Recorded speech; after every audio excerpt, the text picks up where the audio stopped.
Now here's the laws of wealth from three excellent sources. First is the Bible.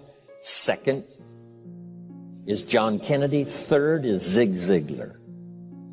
That's good company. I'm happy Zig's here today. You're going to enjoy.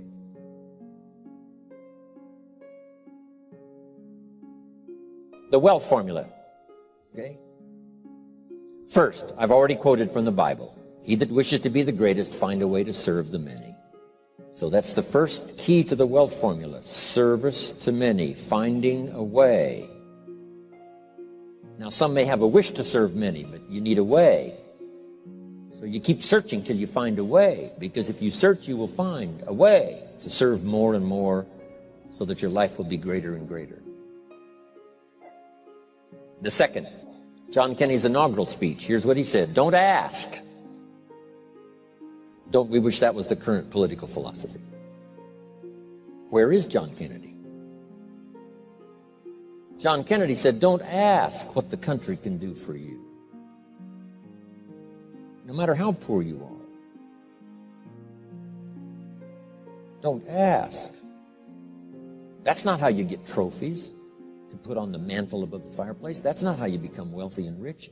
That's not how you have abundance. Don't ask what the people can do for you. But, he said, ask, what could I do for my country? What could I do for my neighbor? What could I do for the people in my community? How could I serve more than myself? Ask what you could do for your country. And some people have found out a way to serve the whole country. Some find a way to serve a limited piece of the country. Some find a way to serve a few right around their neighborhood. Some find a way to serve working on a job, rendering a service. But that's the key. Don't ask what they can do for you. Ask, what could I do for them? Why? Asking, what could I do, and beginning the process starts wealth moving in your direction. Key phrase, whatever you move toward tends to move towards you. If you move toward intelligent, it seems now to move towards you. God says, you move toward me, and I will move toward you. You take human steps, I take God's steps, I get there very quickly.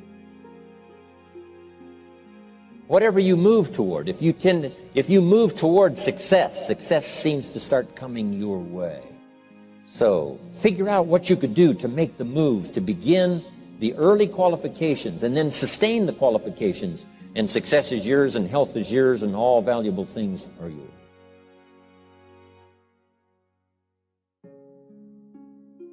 Now, the third, of course, is Zig Ziglar, and I'm going to borrow. Hopefully, he wasn't going to use it today, so I get to borrow it. Zig's got the best formula put in layman's terms I've ever heard. If you help enough people get what they want, you can have everything you want. Help enough people get what they want, you can have everything you want. When I first heard that, I underlined the word everything. And guess what I did? I went for it. If you help enough people get what they want, you can have everything you want. Here's another way to put it. If you help enough people get what they need, you can have everything you need. So you don't supply your need by concentrating on your need. You supply your need by concentrating on the answer, by the deserving, helping enough people. This weekend is another part of my life. Sharing, helping, translating my experiences by the best language I can choose, as awkward as it sometimes seems. Words are clumsy sometimes when you try to express what's going on in your head, let alone your heart. But I'm going to struggle best I can these days with the English language, trying to make it valuable to all of you. Okay. Now, start a little subject called personal development. As you know my story, I met someone when I was 25 years old. His name was Earl Schoaf, who dropped into my life at an extraordinary time. So, key phrase, timing has a lot to do with it, and who knows, part of the mystery of time, the timing. Part of the timing one I just had that experience that I've shared in other seminars when the Girl Scout knocked on my door. And I walked to the door, and she gives me the big pitch on the Girl Scout cookies, best organization in the world for girls. Got several flavors, time to buy the cookies, only $2. And with a big smile, she very politely asked me to buy. No problem, I wanted to buy. Big problem, I didn't have $2 in my pocket. And I didn't want to tell her that. So I did what I thought was next best. I lied to her.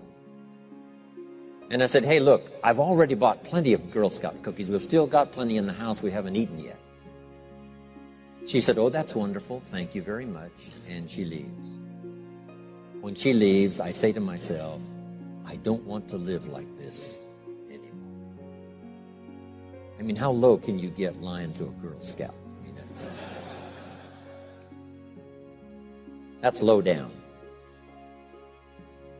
I told myself that day, this will never happen to me. One of those experiences.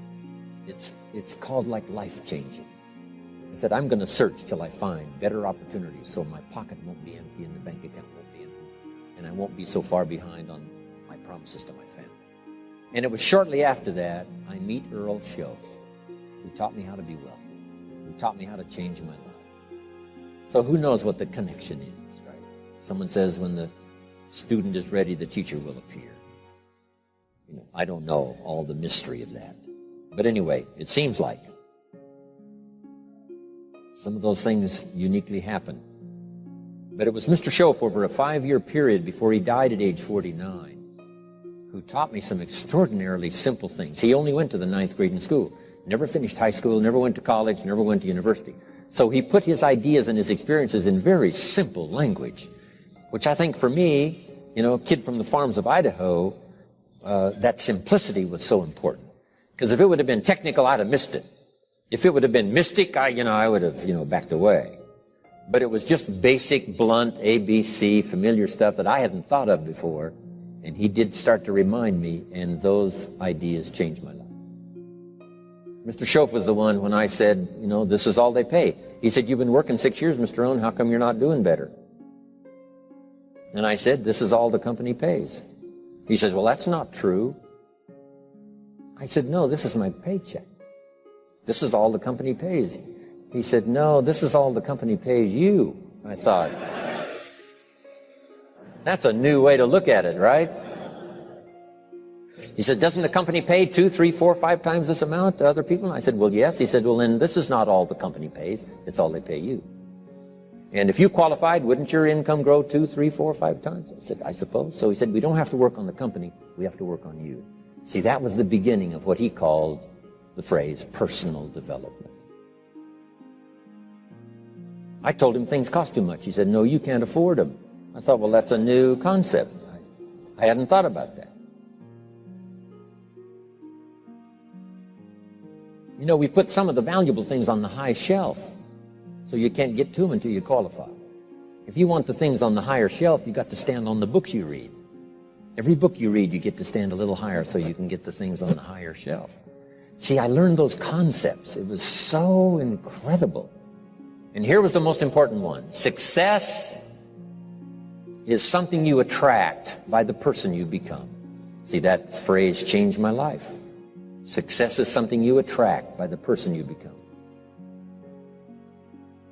Success is not something you pursue. It's like chasing a butterfly. You can't quite catch it. Success is something you attract by becoming an attractive person. See, those were new concepts to me. I'm just working hard trying to make a living. Here's what he said to me. This changed my life. I got a chance to teach this in Moscow and across Russia. 3 visits, now the 4th. Here's what Schoaf taught me. Profits are better than wages.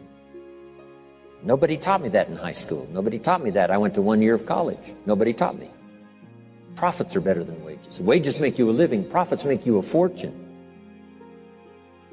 And how could you work on both a living and a fortune? He said, well, you could start part-time working on your fortune while you're working full-time on your living. I thought, wow. Now, he said, it's fun to get up in the morning. Not just getting up, go to work to pay the rent. but to get up to go to work to make a fortune. First, to make a living for my family. Second, to make a fortune. And he taught me how to make both a living and a fortune. Guess what I did? I learned how to make both a living and a fortune. And I found out anybody could do it once they get the information. And at age 25, I started receiving this extraordinary information. Here's what he said: your income is directly related to your philosophy, not to the economy. I thought, no one ever told me that. I kept hoping the economy would change. He said, no, your philosophy has to change. I assured him that I had my fingers crossed. He said, that won't help. Then what could I do to change my income and multiply it by 2, by 3, by 5, by 10, and then multiply it by 10 again? What could I do? And he started giving me the disciplines and the process of learning the skills to change my life. This was an extraordinary man. Those were extraordinary times for me, life-changing in every manner that you can imagine, but very simple ABC concepts.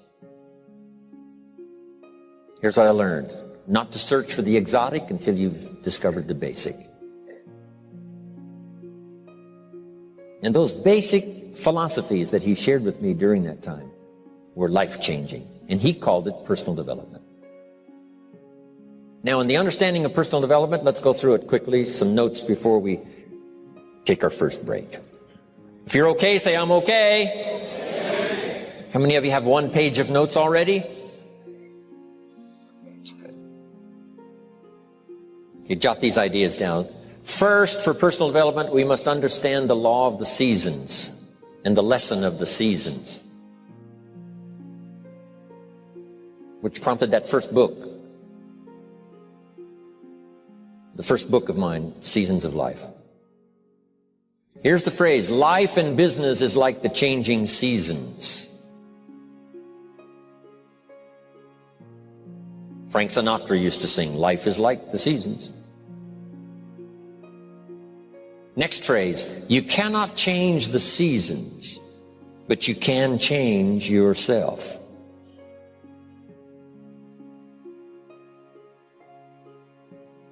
The seasons are set. As soon as we arrive on this spinning planet headed somewhere, that's the question to ask. What is the setup? First, so I can survive. Second, so I can succeed. So one of the first things to do is to learn the rhythm of the seasons. The rhythm of night and day. Day follows night. Night follows day. Opportunity follows difficulty. Difficulty follows opportunity. Recession follows expansion. Regularly. Expansion follows recession. Sadness follows joy. Joy follows sadness. It's called the rhythm of life. So in the seasons now, make these notes. First, learn to handle the winters. Hopefully each winter we get stronger by the process of the experience of the past winters, learning the lessons of the past to apply to the present. In the winter you have to hang on. In the winter you have to endure. That's part of the rhythm of life. And there's all kinds of winters.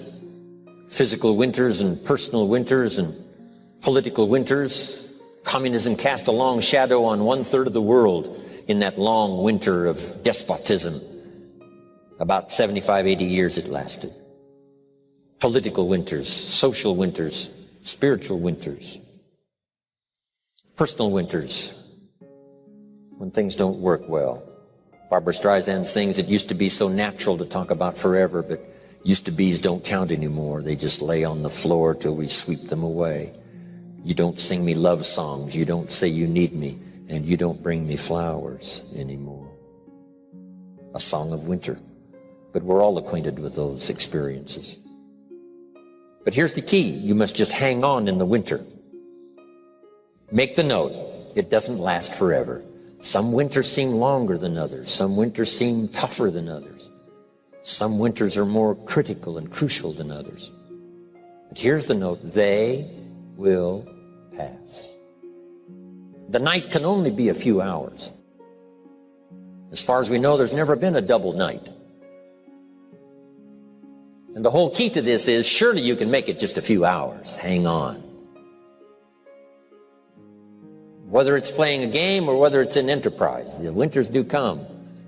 Mickey Mantle, my hero back in those days of the Yankees. Wow. He used to get in the batting slump. It was tragic to watch. This is the home run king.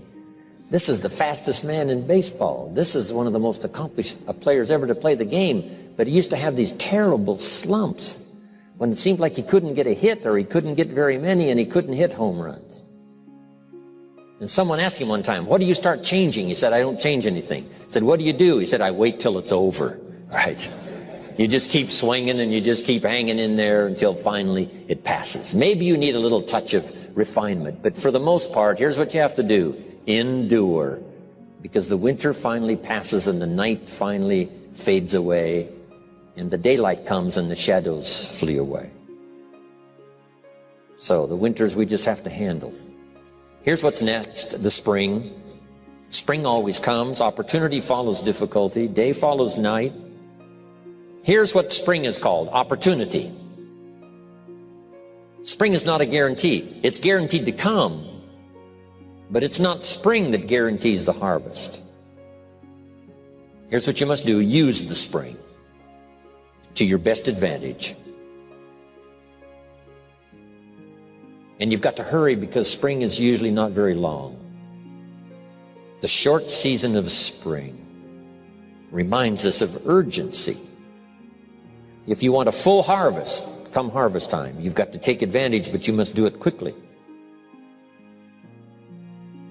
Spring is the opportunity to meet someone. Sometimes you have to do it quickly. Here's a person, you say, be nice to meet that person, but before you get a chance to say hello, they're gone. In space language, we call it window of opportunity. If the rocket doesn't launch and if the spacecraft doesn't go in an appointed time, it's got to wait for another cycle of times. If you don't get it planted this spring, you've got to wait for another cycle of seasons before you have another chance. So, the urgency of spring. Life is brief, so take advantage of every spring you can get for your lifetime. The Beatles wrote, life is very short. And for John Lennon, it was extra short. For Michael Landon, it was extra short. For my dear business colleague, Mark Hughes, it was extra short. He died at age 44. So, it's brief. Bill Bailey reminded me, it's easy to say I've got 20 more years. But here, that sometimes fakes you out, saying I've got 20 more years, meaning it looks like you got a lot of time. But here's what he said, if you go fishing once a year, you've only got 20 more times to go fishing. Not 20 years to go fishing, 20 times. So you've got to make each time count when the opportunity comes, each time. So take into account the brevity of life. My father lived to be 93, but it seemed so short. I kept asking for another 10 years, another 10 years, and finally, it ran out. But 93 is not bad, but it still seemed short. So it is short. So pick up the urgency of spring now. Knock on every door to find the opportunity. Search and search till you find answers for your future. And do it quickly, because spring is short. What if you asked a farmer to go bowling in the spring? He would say, insanity. You can go bowling in the winter, but you can't go bowling in the spring. Good note to make. What to do in springtime.